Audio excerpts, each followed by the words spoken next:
अब हर किस्म के जोड़ों के दर्द से मिले छुटकारा। कोई भी दर्द हो, जोड़ों, घुटनों, कमर, हड्डियों या मसल्स का, मोर फास्ट दर्द कम करे फास्ट। मोर फास्ट असरदार तेल, कैप्सूल्स और पाउडर में दस्तयाब है।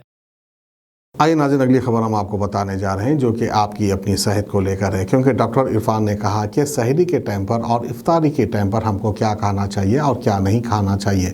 क्योंकि पहले हमें जो भी मिलता था एक कुदरती एक नेचुरल ग़िज़ा मिलती थी जिसको खाकर हम मज़े में रहते थे, यानी सेहत का कोई प्रॉब्लम ही नहीं हुआ करता था। लेकिन आजकल हम जो भी खा रहे हैं, जो भी पी रहे हैं, आपको बाखूबी पता है कि किस तरह की चीज़ें हमारे खाने में आ रही है। तो बहरहाल कुदरती तो नहीं है, मेहनत कर कर ये चीज़ों को उगा रहे हैं, वक्त से पहले उगा रहे हैं, जिसको खाने के बाद तकरीबन लोगों की सेहत ख़राब हो रही है। इसी को लेकर जो है डॉक्टर इरफान ने अवाम-उन-नास से अदब में गुजारिश की है कि आपको सहरी में क्या खाना चाहिए और इफ्तारी में क्या कहना चाहिए। तो आइए डॉक्टर इरफान क्या कहते हैं हम आपको दिखा दें। अस्सलाम वालेकुम, मैं doctor GM Irfan, paediatric and laparoscopic surgeon. मैं आप सबको तहे दिल से रमज़ान की आमद पर मुबारकबाद देता हूँ। आज मैं रमज़ान और सेहत के बारे में कुछ आपसे डिस्कस करना चाहता हूँ।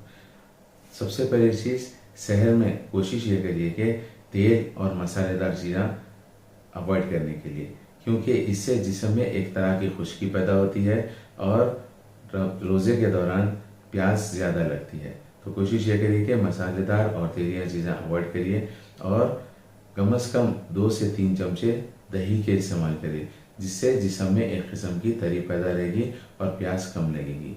और दिन के दौरान अपना ज़्यादा से ज़्यादा काम दिन के पहले हिस्से में कंप्लीट कर लेने की कोशिश करिए, ताकि जब आखिरी हिस्से में जिस्म में एनर्जी कम रहेगी, जब आपको ज़्यादा तलखी ना महसूस हो।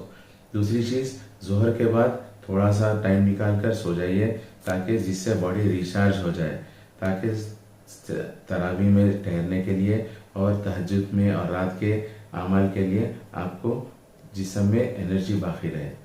और इफ्तार के वक्त कम से कम ठंडे और ज़्यादा गर्म चीज़ें इस्तेमाल मत करिए, क्योंकि इससे सेहत पर गलत किस्म का असर होता है। ज़्यादा ठंडे चीज़ें इस्तेमाल करने से ये होगा कि जिस्म में हलक का इन्फेक्शन या कोई और बीमारियां होने के चांसेस है।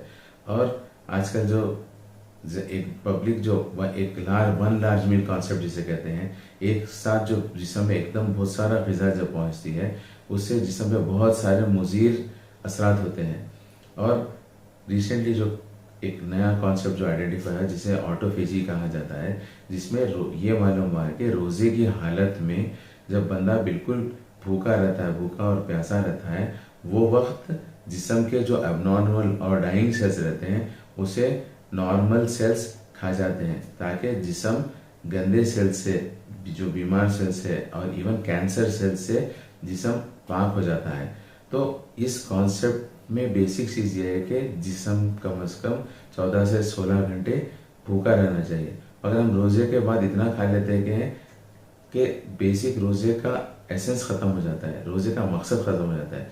तो आप सबसे ये गुजारिश है मेरी कि इफ्तार से सहर में तक खाइए, मगर थोड़ा थोड़ा से मकदार में करके खाइए, ताकि एक ही दम जिस्म पे ज़्यादा ग़िज़ा का बुरा असर ना हो। जज़ाकुमुल्लाह। आवाम की बेहतर सेहत के लिए यूनानी आयुर्वेदिक होम्योपैथी दवाओं से तजुर्बेकार डॉक्टर्स की निगरानी में तमाम अमराज का इलाज किया जाता है, जैसे कि weight loss, tummy fat, hair loss, joint pain, kidney stone, gall bladder stone, बवासीर, सोरियासिस, मर्दाना ताकत जैसे कई और दिगर अमराज का कामयाब शुदा किफायती इलाज किया जाता है। हिजामा फिजिकल थेरेपी, फीट थेरेपी। अपनी बीमारियों से छुटकारा पाइए, more living herbal wellness centre आइए।